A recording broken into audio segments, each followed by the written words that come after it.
Pearson. I am the Doris and Clarence Mallow Professor of Modern and Contemporary Art in the Department of Art History, and I'm also the Director of the Arts Research Center, which is hosting this event. I want to begin by acknowledging that we are on the unceded territory of the Ohlone peoples and to pay respectful tribute to this land as their ancestral home. I also want to say that we moved this event by half an hour in order to honor the strike that took place today, and I saw a lot of people at the rally that was so inspiring and energizing.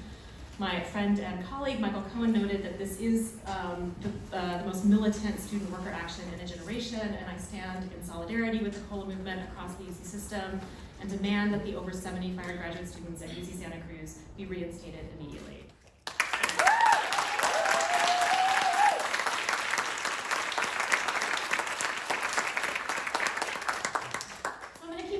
Really brief because we have such an important program and it was cut a little short by our decision to honor the picket line, but I do very much believe in and am invested in politics of gratitude. So I want to thank our co-sponsors, the Center for the Study of Sexual Culture and the LGBTQ Citizenship Cluster, and I extend my thanks to Lauren Pearson, Lori McPhee, Julia Havard, and Mel White Chen for helping make this possible.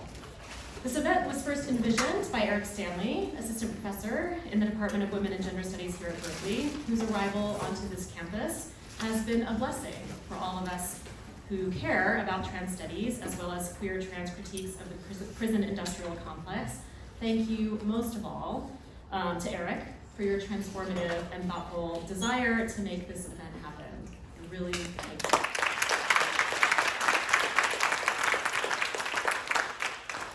Introduce the two artists who will each come up and introduce their work, and then they will both be in conversation with Eric, and then there will be a Q&A from the audience. So Tourmaline is an award-winning film, video, and installation artist whose work has been shown at the Museum of Modern Art, the Kitchen, the New Museum, the Whitney Museum, among many other venues across the world. And with Eric Stanley and Johanna Burton, co-edited the essential anthology on trans cultural production, Trapdoor. Chris Vargas received his MFA in art practice here at Berkeley, where he also was an art fellow, so he's a bit of an alum of this center. He also is a widely exhibited video maker and installation artist.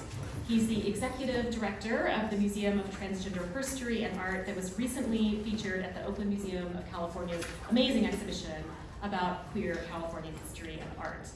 Please join me in welcoming Tourmaline.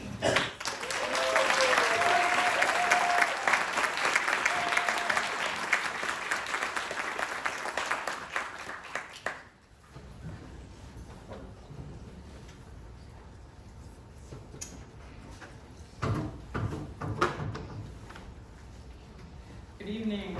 Hello. Thanks everyone for coming out.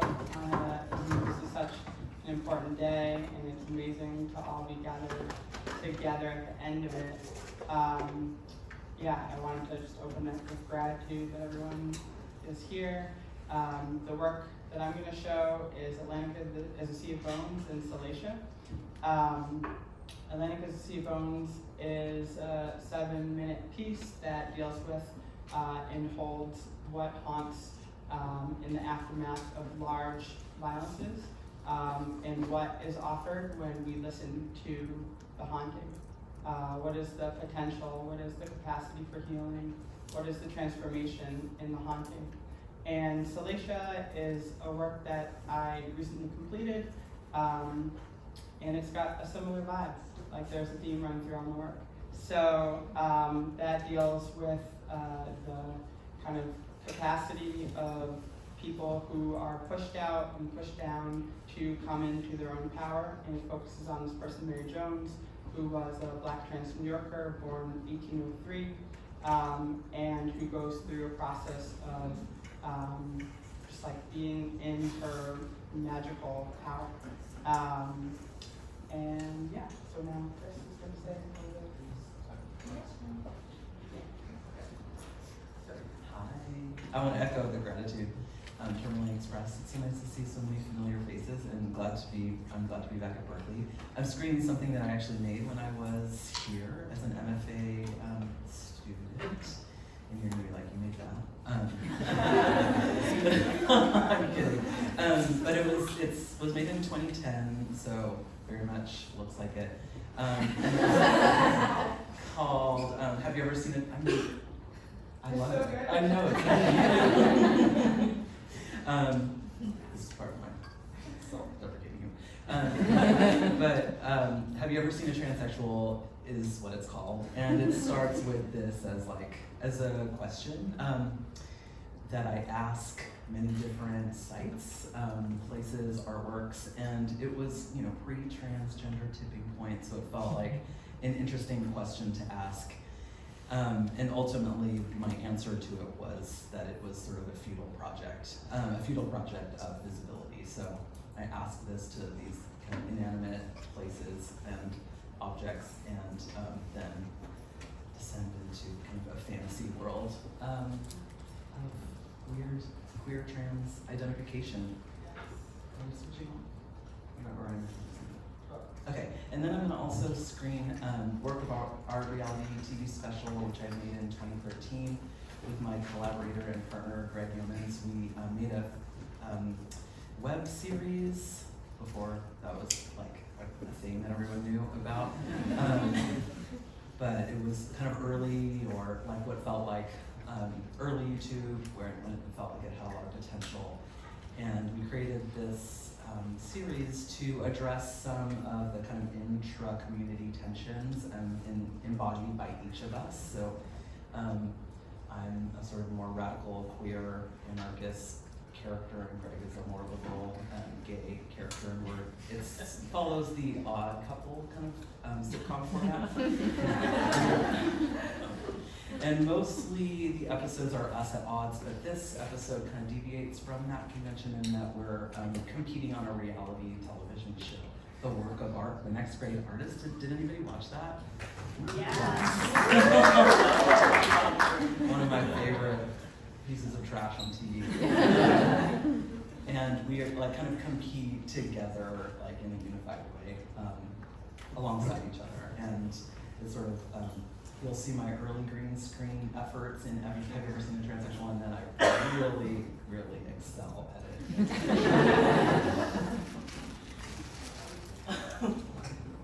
And then, and then we'll talk. We'll have some Q&A. Cool. Shall I full screen? Sure. Thank you all both. That's so much.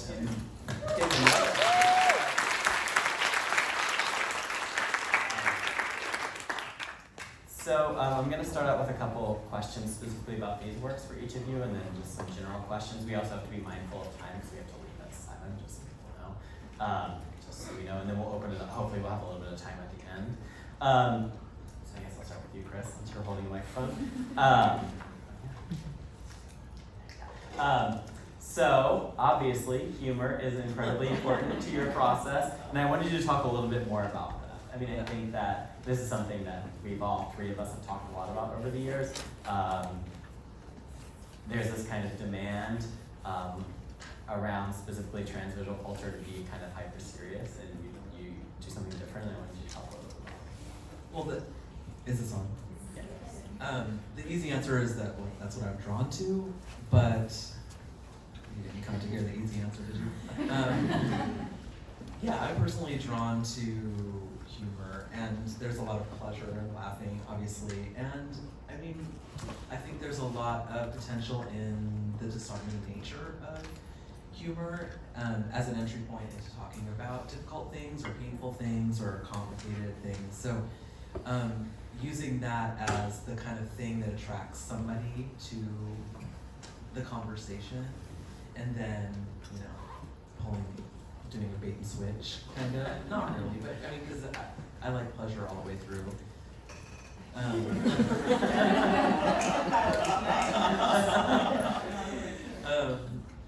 Yeah, I mean, for those of you who don't know, Eric and I have made work together, and we address really serious stuff. Like our biggest project is about prison abolition and incarceration and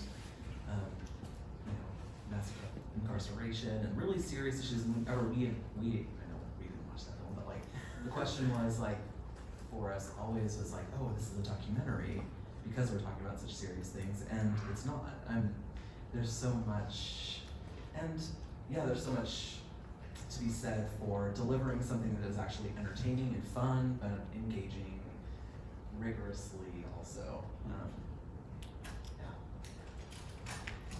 So Tourmaline. So related, I think that your work is so deeply atmospheric and so like movingly beautiful, and to me, you're able in your work to bring those together in really important ways that I think also maybe disarms or repositions us as viewers. And I want you to talk a little bit about the importance of beauty in your work, and also watching these again, water. I wanted to talk some about water because that seems to be such an important motif and materiality in your work. Absolutely. These are great questions, and the energy in the room is like electric. Can you feel that? It feels really good to be here amongst people whose opinions I highly value. You know, people I've known for a really long time and have done work with and have been inspired by. And yeah, it feels like a lot of love in this room. So that is what I hope to convey through my work, right? When I think about beauty, when I think about glamour, and when I think about aesthetics, I think about my journey towards it. And as someone who finds immense power in beauty, that was also a journey for me. I didn't always have the kind of proximity to reveling in the deliciousness of aesthetic as I do right now. For a long time, that was the part that I was really pushed down about. And I really needed to give myself permission to find the depth in the superficial, right? Things that people see as only surface level actually have a tremendous power to transform the world.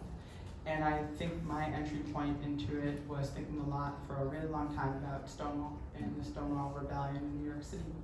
And at the time, in New York, there was a moral code that the NYPD enforced, which said that if you were trans, you had to wear 3 articles of clothing that were associated with the gender that you were assigned at birth, right?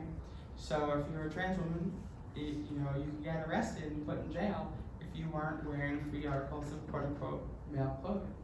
And that was the pretext, that was the pretense upon which, or through which the NYPD raided the Stonewall Bar in June of 1969. And I really had to think about that for a minute. I had to think about, well, if the state is regulating morality through the valence of expression, through the valence of aesthetic, through the valence of fashion, well, certainly there has to be some power there, right? There has to be something that is incongruent, something that is at odds with the status quo, with the morals of the state. And so, to me, I started to take that really seriously. If people's expression can be so undermining of the kind of morals of the state, well, then let's get really deep in that. And to me, that was like what allowed myself to have permission to think about aesthetics, right? And find the depth in that, find the liberation, find the transformative power. And then it was just a lot easier to make art. Like I had always been making art, but I didn't think that it was really that important.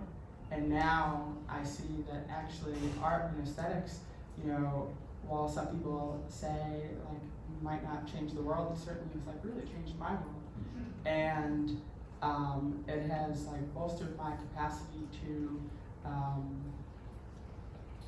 do what I'm trying to do, which is offer beauty and glamour as a way to create worlds, to be worlding with each other, and find immense pleasure and value in that.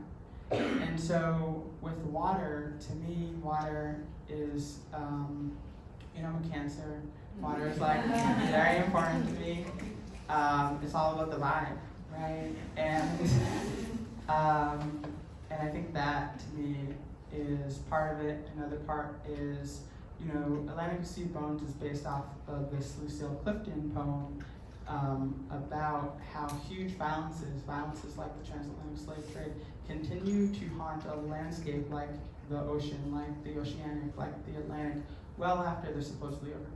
And the only way to grapple with that, the only way to heal that is to listen to the hauntingness of it, right? It doesn't haunt just for the sake of scaring us. It doesn't haunt just for the sake of reminding us of trauma that's generationally passed down. It haunts so we will listen and with an aim towards transformation. So to me, water holds memory. It holds a lot of memory and it holds a lot of capacity. And coming from New York, it holds a memory of all the people for a very long time, pre-colonization, through this moment, through HIV/AIDS criminalization of people who gathered around water. And so that is like one aspect of memory, of portals, of emotions, of vibe. And now I'm just kind of going for the joy and the pleasure in it. Like I'm over here with you, being like, I only want to make work that's funny. I only want to make work that makes people laugh, that makes people feel that vibe, that pivots us more into thinking about what we do want.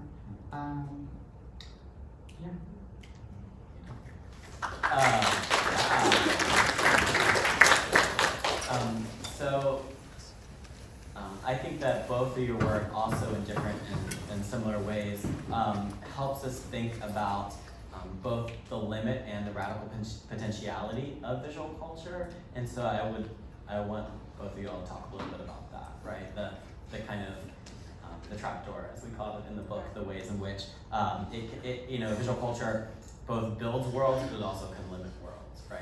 It's a deeply imaginative process, but it also can be constricting, right?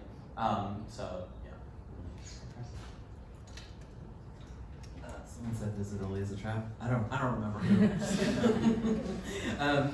But yeah, I think that relates to what I was thinking about. I mean, what I'm always thinking about in a lot of work, which is, what you just saw. Have you ever seen a transsexual before? In terms of visibility projects as having any kind of radical potential, and thinking through what's gained and mostly what's lost in becoming visible to a dominant culture. I did this project called the Museum of Transhistorian Art that was mentioned, and it really thinks about that, like the inclusion of a historically marginalized group or groups, people who have not historically had access to institutions that bestow legitimacy on people. In the case of that project, is art museums, so that bestowing legitimacy on artists, and history museums bestowing legitimacy on certain narratives of history, and how through the process of assimilating into these institutions, how one has to really deliver that story to a mainstream audience. And so how these stories, often complicated and multi-layered and not always palatable in terms of positive imagery or uplifting stories, how all of that has to be sort of simplified or pared down to become more legible. So, I am on this side of skepticism really with that, and so I use a lot of my projects to think through how this is a failed project, or it is a project and it is happening among us as trans people become absorbed into these bigger institutions and become more visible. What we have to constrict in terms of telling our story, which feels loses so much of the radical potential in our history, in our kind of lived realities. Yeah, I think that to me, I'm always working through this question and trying to do a double dutch around it, where and also find the pleasure in the bind, the pleasure in the constriction, right? That's like why a lot of us go to like BDSM, you know, like there is a pleasure in a limit. And so I think one thing I was thinking about is when I first started making work, it was really about, and it continues to be, about making art for an audience that was never considered to be a worthy audience of any kind of film. Like, I grew up going to the movies. When we could afford it, like my family would go to a matinee show. No, fine. And it would be a real rare moment when we would see ourselves reflected back. And that is really what I feel called to do, is project images of our beauty. Really, really huge, right? The beauty of the nobodies, the beauty of people who have never been considered to be part of. It's okay, like we all cough, you know? It's really okay. Let's take a second.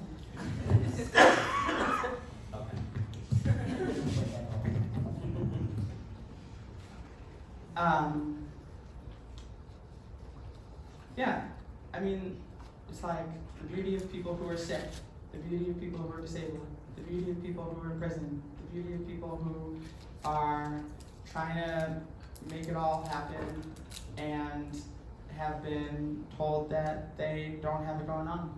And so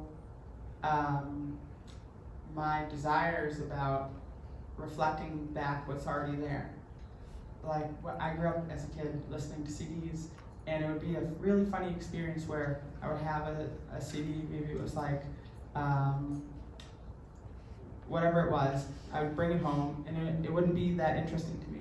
But then, for whatever reason, when I heard it in the store, or when I heard it in the radio, or when I heard it at a party, or I heard it at a friend's house, all of a sudden, I'd be like, oh, I have that thing at home already, like that's actually really cool. And I would go back and see something that I already had.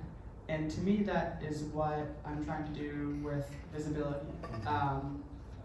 Make work for an audience that's not considered, and reflect back what we already have, right? Like, we already have that really good CD at home. We already have that beauty. We don't have to go elsewhere. The party is like really where we already are. And then also think about the like supposed lack. So I'm just gonna stop there and move on. Maybe we should open it up. Yeah. Yeah, right, let's open it up. No, Hi.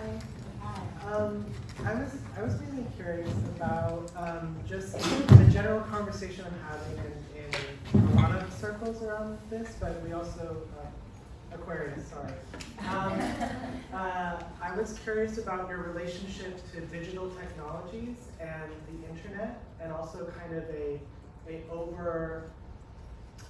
excess of visual information, and how you relate to this with your positionality. And also the mediums that you work in being digital, if there's a strong choice about that, or just feelings, mood board, whatever. You want to start?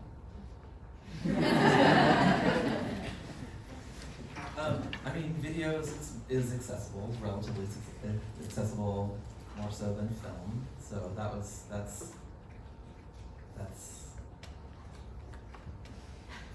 simple as that. But in terms of distribution platforms, I mean, a lot of my early work, it felt like there's a lot, I think I mentioned earlier, it felt like there's a lot of potential in YouTube to disseminate work outside of any other kind of system, you know, like film festivals or Hollywood industry. Not like I had those aspirations really, but it felt like, you know, a democratic potential, but then, you know, it didn't.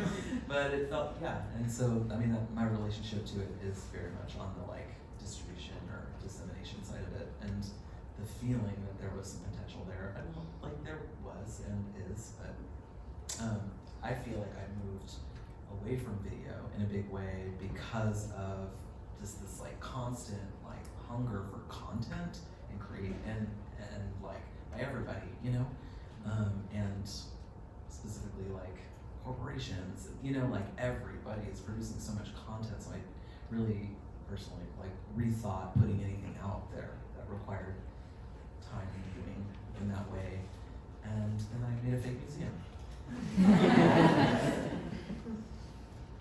I think that's a great question, and I think it's something that I always try to be in flux with. It's like always changing. At first, I was putting everything that I found about, I was like doing all this work about Star and Marcia and Sylvia, and it really didn't exist on the internet before. And then I started putting everything that I found online. And for a while, that was a really wonderful thing. And then there were some experiences that I had that made that not so wonderful. And so then I had to think, oh, what are the means through which I'm like sharing this information? And as soon as I put it out on something like the internet, I don't have control over it. And sometimes that's just such a wonderful thing, not having control. And then other times, yeah, like you can experience something that's really, really unwanted, or in contrast to your desire about how it's used, or,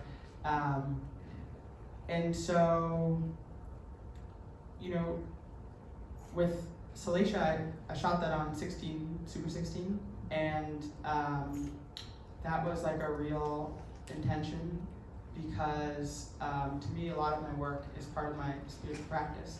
And when you're shooting on film, like you're measuring each shot. You have a limited film stock. It's actually really expensive, surprisingly, you know, still. And it felt very material. It felt Neptunian. It was like taking something that's nothing but appears to be nothing and making, you know, something of it. And with Atlantic Sea Bones, the opening I shot on like an iPhone, and what I really wanted to do with that is to communicate that like we're all filmmakers. Like anytime you put something on Instagram and make Mark a little bit wealthier, like you're a filmmaker, right? Like it's not some thing that is over there. It's like the CD. It's like we actually all have it going on, right? And there's a deep investment in the belief that it's over there. Like I didn't go to film school, but like there's a deep belief that it's something over there that we don't have access to, or you have to have a particular kind of training. But to me, the most electric, the most powerful, palpable work that I've seen comes from people who are just like hanging out, like filming their friends or each other, talking about what's going on in their lives. The first work that I ever did was called Taking Freedom Home. It was over a decade ago. And it was us just like talking about what is going on in our lives. And for a while, I really didn't like it. It had that like, 10-year ago aesthetic. And it's an old lookbook of mine, and I'm like, oh, please nobody watch it. And now I share it all the time because I have found a lot more love for the process of like it doesn't have to look a particular way to be powerful. We can cut it in our homes, shoot it on our phones, and that will be a really, really wonderful experience. Yeah.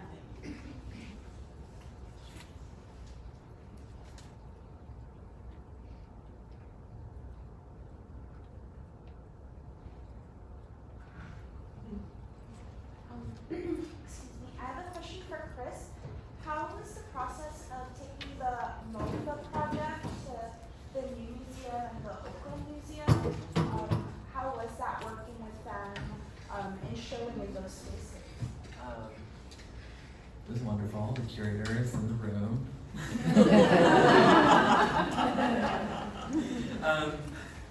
The project is a work of institutional faith, so it sounds like you know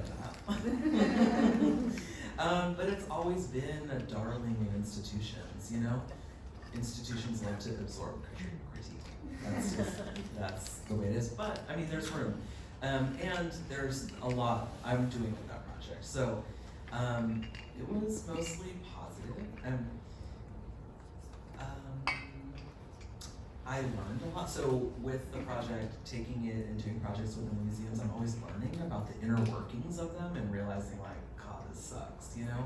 Like, it's hard and the bureaucratic like hurdles, and it's amazing. Like there's such amazing people working within museums, but then the structure feels so oppressive sometimes. So, I mean, it's so in that like, as I have done both of those projects, working fairly closely. Like Christina Linden was the curator of Queer California and did a lot of like liaising between myself and the Oakland Museum, and I thank you so much for that, because it can feel so awful. I mean, it's so like oppressive, in terms of like trying to make something happen and dealing with all the work, all the paperwork, all the things that you need to navigate in order to get anything to happen. So it's so nice to be working with people that want to support your vision, but sometimes it just doesn't feel like that's the case. New Museum and the Oakland show was really like mainly positive actually in terms of all my experiences. I felt really supported and had like I got to realize like many dreams for both of those in a big way that I could not have done on my own, honestly. So that's a nice answer. Ask about any of the other shows. Thanks for your question. Yeah. Rollo? Yeah. Hi. I just wanted to thank you so much for both of the work. Tourmaline, I'm really ashamed. This is the first time I've ever seen your work before, and it's like really moving. And I had a question for you. I was wondering how you feel about, well, it felt like both pieces, they definitely had, I guess what you would call like a subject, like they're about a person. But what's fascinating, or what's I think really powerful, is that it sort of resists the thing where it's like giving you like, this is exactly what's happening. And I was wondering if you wanted to say more about that process of sort of like resisting something that's like explicitly giving you like, biographical detail. I feel like if I say something, then I'll be explicitly given the thing that you like about the. Well, I can tell you a little bit. A lot of the ways that I work is I will spend years, and it's changing now, but I'll spend years working on something before it ever is seen. And so with the piece about Mary, I was working on that during Happy Birthday Marcia, and keeping coming back to Mary, right? And it would be kind of really this winding path. So I found out about Mary, and then I would write a little bit about her, and I have a feature-length script about her, and then I would do kind of things like Shay, my sibling, found her court transcript in New York City Municipal Courthouse, so I would read that, and I would, I made her chart. She was like Sagittarius, she's like, really cute. And then I would try to find the traces of all of my work is a lot of times finding a trace of something. And I think it resists the figure and looks at the ground, right? And that kind of figure-ground relationship in art. And so part of Mary's story is she was arrested for stealing someone's wallet in 1836 or something like that. And it became this really salacious event because during the course of her arrest, she was outed as trans, and then this giant lithograph was made calling her a man monster. And at the time, lithographs were a primary technology for advertising to capture people who were fleeing slavery, right? And slavery was still legal in New York City. And so she was arrested and sentenced to Sing Sing, which had a mining program. And much of the infrastructure of New York City is built by the Sing Sing miners. So when you walk around New York, you're actually walking around the free labor that New York City has always been dependent upon, and seeing the evidence of Mary, right? And so I would walk around and I would see the evidence of Mary, and I would like microdose shrooms and walk around Soho, because that's where her brothel was, and I would feel the evidence of Mary. And what the piece is really trying to do is like put that in a haptic way, put that immaterial, that vibe, that ground, rather than the sole figure, and have an audience come to, it's kind of like that person in the prop 8. It's like, I'm not going to tell you one way or another what you feel like. You know, it's kind of like that.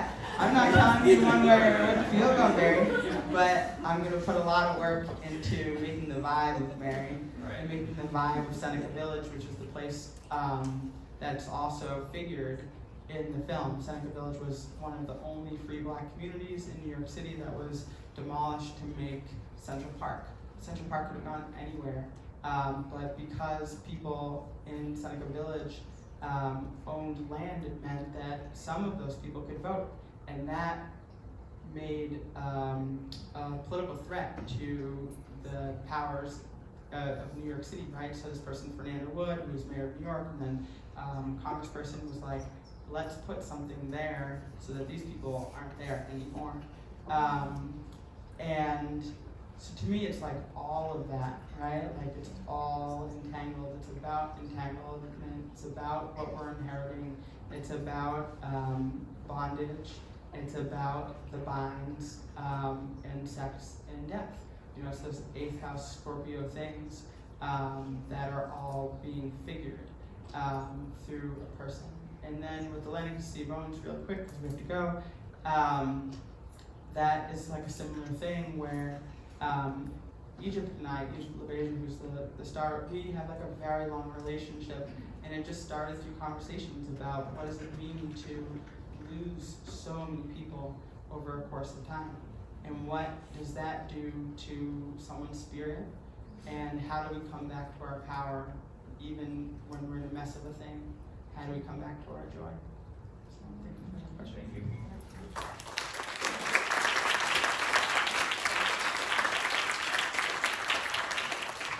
think we have time for one more question.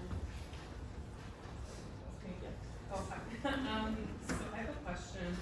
How do you feel like trans visibility in media leads to the concept of authenticity tourism, in which people feel like they're involved in the resistance of oppression through their proximity to visibility, and that excuses them being able to make tangible steps towards deconstructing oppression? I think you should start. No, can you repeat it? Yeah. Yeah. I had to write it down too. Yeah. 3 times. It's a great question. Yeah. So the question is, how does trans visibility in media lead to the concept of authenticity tourism, in which people feel that they're involved in resistance through their proximity to visibility, and thus excuses them towards making tangible steps to deconstruct systematic oppression? As in, like, people searching for authenticity in visual media. Yeah. To feel like, oh, I found the most authentic thing, thus I'm involved in the resistance because I'm hearing the voice of the most oppressed. You know, like looking for that sort of reasoning to understand like oppression in a sense. Is that clear? Yeah, I mean, it's such a powerful question that you're asking, right? And I think at its root is about how do we move towards liberation, right? How do we move towards transformation? And to me, I think we need an abundance of strategies. For a very long time, I was a community organizer. And so what that was about was just really simply is we were gathering together, those of us who had experienced poverty or experienced state violence or experienced, violence through the prison industrial complex. We were gathering together to talk about our lives and figure out what we wanted to change, and utilizing the power of being together to have an effect on the world. And to me, some of the most powerful forms of art that I've ever been a part of were in that moment where we're telling our stories, not to someone else, but to us, right? About what is important to change, yes, to dismantle, yes, but also to grow. Like, what is the thing that we want more of? And to me, that, I think, maybe I'm mishearing it, but that is really kind of at the root of your question. It's like, how do we move from something that's not taking us where we want to go, right? And pivot to where we want to go, which is, about transformation, about liberation, about our collective power. And now I'm not an organizer. Now I'm finding immense power in art and aesthetic, and finding that it's always been there, and it has a worlding way of being. It has a huge kind of potential.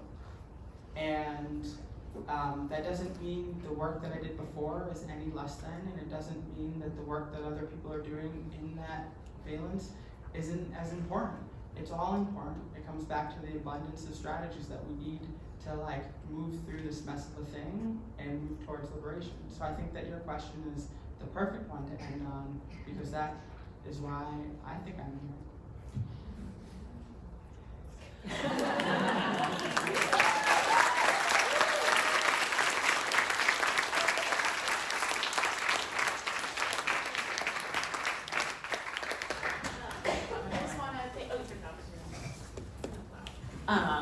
As Leo, I'm kind of loud. Thank you so much, and thank you all for being here. I feel myself transformed by this event after a really intense day. It was so beautiful and touching, and actually necessary to laugh and to see beautiful things and to be in community together. So thank you all for being here.